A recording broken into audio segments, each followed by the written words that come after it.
Jesus freak here.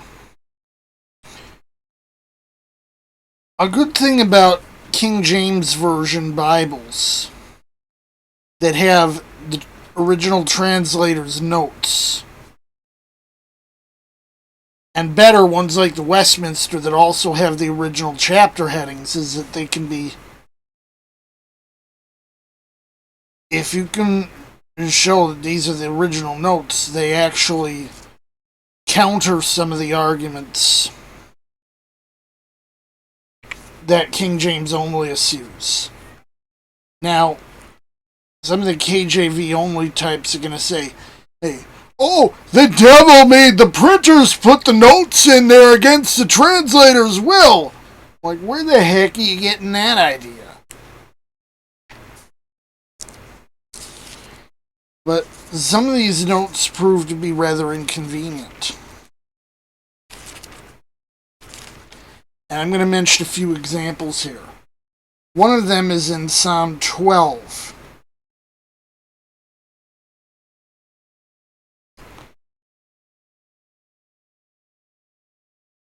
The passage in context reads as such: For the oppression of the poor, for the sighing of the needy, now will I arise, saith the Lord. I will set him in safety from him that puffeth at him. The words of the Lord are pure words, as silver tried in a furnace of earth, purified 7 times. Thou shalt keep them, O Lord, thou shalt preserve them from this generation forever. The second them in verse 7 has a note from the translator saying Hebrew hymn, meaning that the antecedent is not words, as KJVO will tell you, but poor and needy in the previous verse, completely wrecking the whole Riplingerite chain of 7 translations doctrine.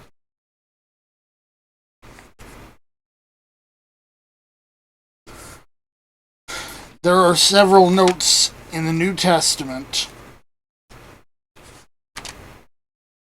You know, people say, oh, there was no text critical stuff in the King James. Yes, there is, and one example is that Luke 17:36, which is 2 men shall be in the field, the one should be taken, the other left, has a note saying this 36th verse is wanting in most of the Greek copies. Note that the note is actually written in 1611 English.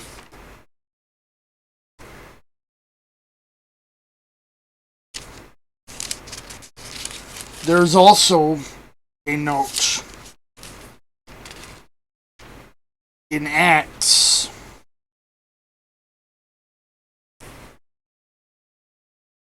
at 13:18 where there's actually a textual emendation given with the Greek, with a reference to the Apocrypha, as well as to John Chrysostom.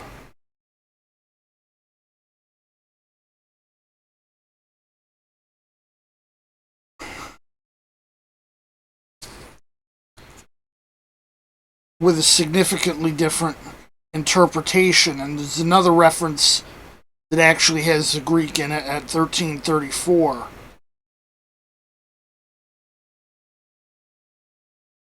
There's a few other notes that cause problems. I remember one person seeing a note at Isaiah 14:12 and saying the devil must have put the note there, because it happens to give the reading.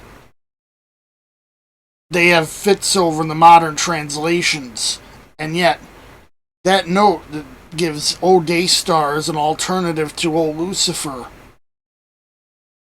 was there since 1611. And to anyone saying the bright morning star, which is a different phrase in Latin,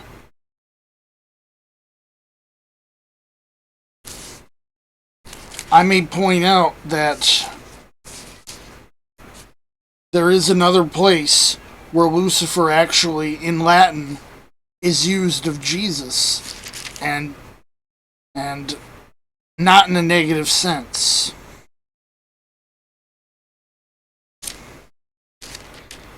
And this is because Lucifer is just a normal Latin word. It's not a proper noun or anything. But some people took the Latin word and turned it into a name and based this whole mythology on it.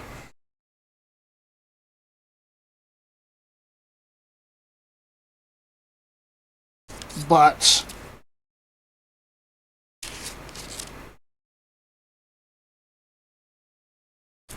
none of this is in the original languages.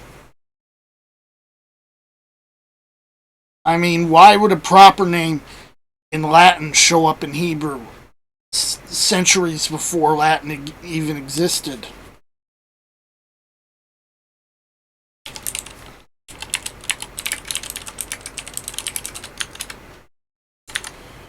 The verse in question is 2 Peter 1:19.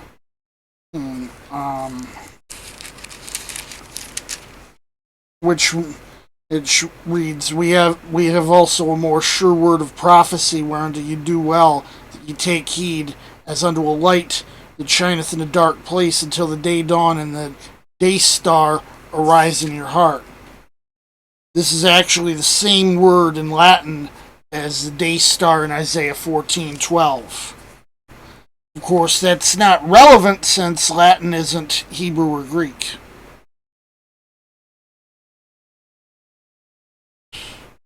And obviously here it's referring to Jesus.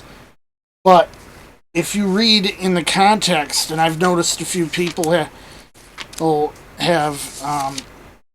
gotten a bit upset when I mentioned the context and text, where in Isaiah 14:4, the whole passage from 14:4b through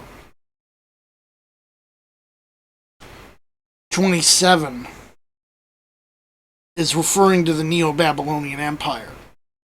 Lucifer is a personification of the empire, or possibly a reference to Nebuchadnezzar, or more correctly, as we know, is Nebuchadrezzar.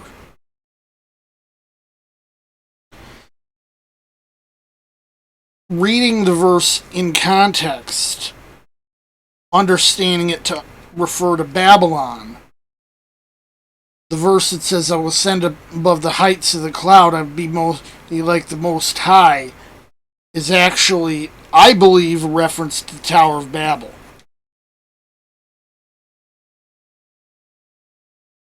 And I don't have to use some other translation to conclude this. I'm just using the context right here in the KJV.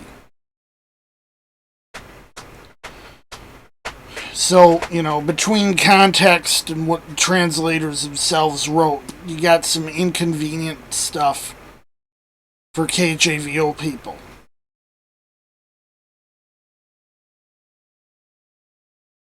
Jesus freak out.